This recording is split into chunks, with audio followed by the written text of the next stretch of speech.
The moon hung low over the open plains, a dull silver coin floating in a sea of restless clouds. The wind moved through the grass like a ghost, whispering against the sides of Cole Turner's weather-beaten barn. He had been up late mending a broken fence, his lantern casting long trembling shadows over the ground. It was the kind of night that made a man's bones ache, cold, lonely, and full of secrets. Then he heard it, a sound that didn't belong to the night. At first, it was faint, a soft groan, almost swallowed by the wind. Cole froze mid-step, lantern raised high, his eyes narrowing as he tried to make out the direction. Another sound came, this time clearer, sharper, the voice of pain. Human. Not a coyote, not a calf caught in the wire. Someone was out there. Cole's hand instinctively went to the revolver on his belt. He'd lived too long in the wild country to take chances. With slow steps, he moved toward the barn's open doors, the light flickering across the wooden posts and the cold glint of his tools. The groans grew louder now, a woman's voice, trembling,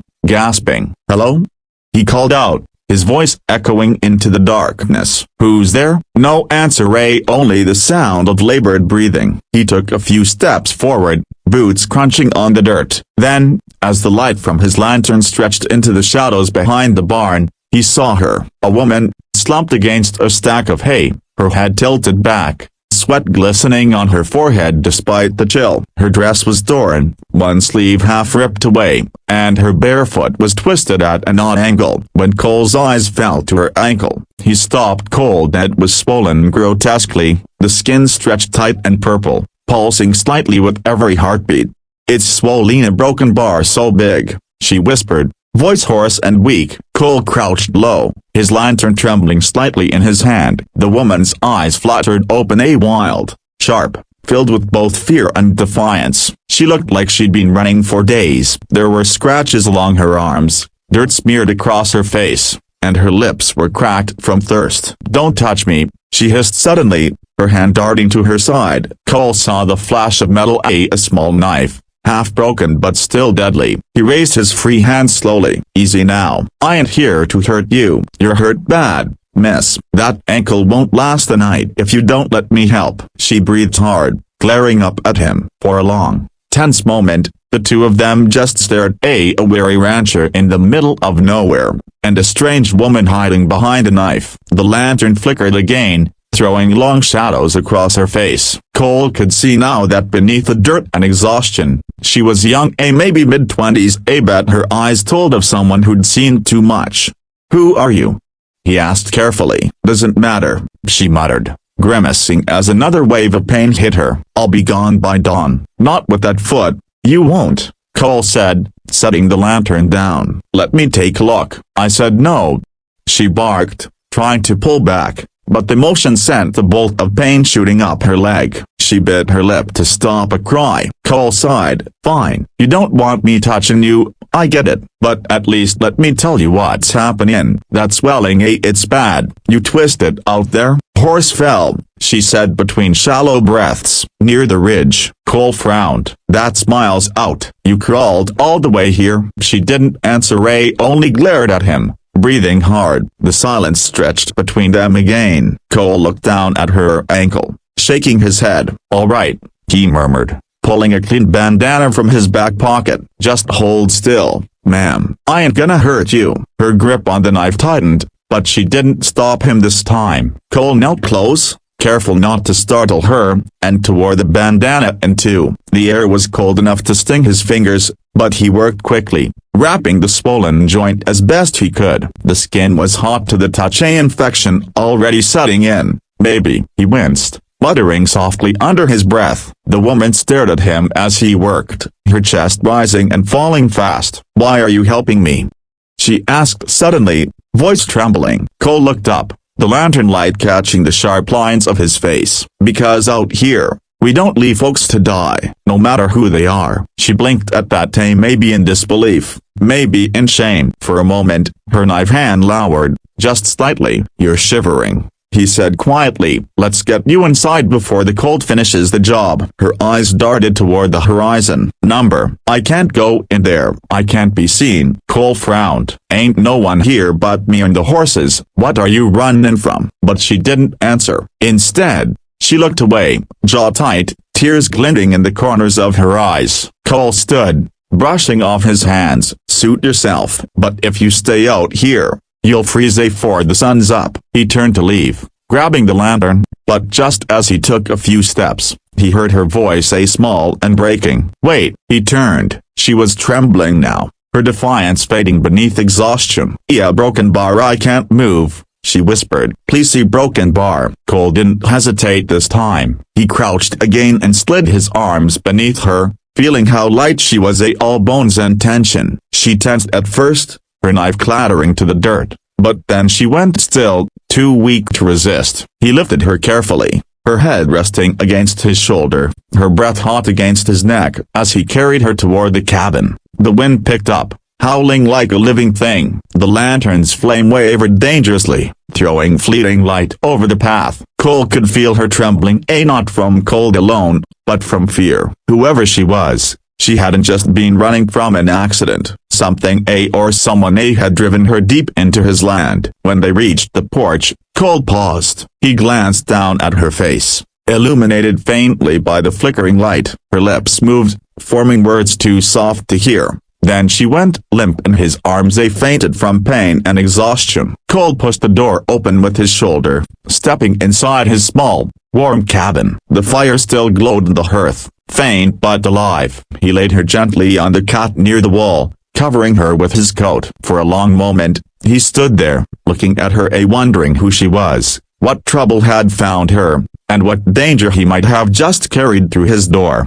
Outside, the wind screamed across the plains. Inside, the rancher stood frozen, realizing that his quiet life was about to change forever. The woman awoke to the crackle of fire and the smell of something warm, coffee and wood smoke. Her body ached, her ankle throbbed, and her mind swam between fevered dreams and fragments of memory. When her eyes opened, she saw the rancher sitting a few feet away, cleaning his rifle with quiet precision. For a few seconds, she didn't move. The flicker of the flames made his face look hard, the kind of man shaped by dust, work, and silence. But there was something else in his eyes, the calm watchfulness of someone who'd learned long ago to expect trouble. "You're awake," Cole said without looking up. Her hand instinctively reached for the knife, but it was gone. He noticed. "Don't bother, I took it. You'd have stabbed me before I got to finish the coffee." Her eyes narrowed. "You should have left me out there." Cole shrugged.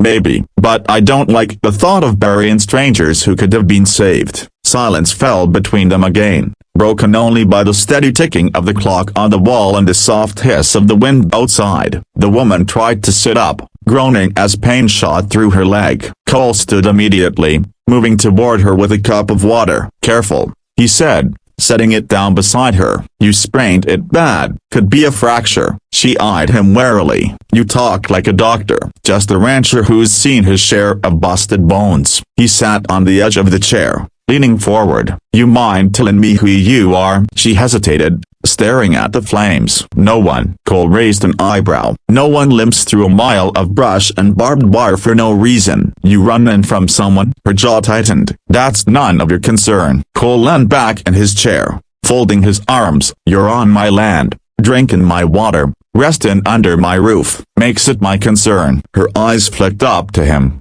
fierce and unyielding. "You wouldn't believe me if I told you." "Try me." She looked away, her fingers clutching the blanket that covered her legs. Her voice was quiet now, almost fragile. "They said I helped him, that I was part of his gang, but I wasn't. I just worked at the station. I didn't even know who he really was until it was too late." Cole frowned. "Who?" "Jeb Maddox." The name seemed to weigh heavily on her tongue. Cole froze. Everyone in that part of the territory knew that name, Jeb Maddox, the outlaw who robbed 3 banks, shot 2 sheriffs, and vanished into the desert like a ghost. There was a bounty on his head higher than the worth of most men's lives combined. "You're telling me you knew Maddox?" Cole said slowly. She nodded. "He came into the station 3 nights ago, wounded, pretending to be a traveler. I gave him water, patched him up. The next morning, the law came through, and by nightfall, they were killing me. His woman said I helped him escape." Cole studied her face. There was no deceit in her voice,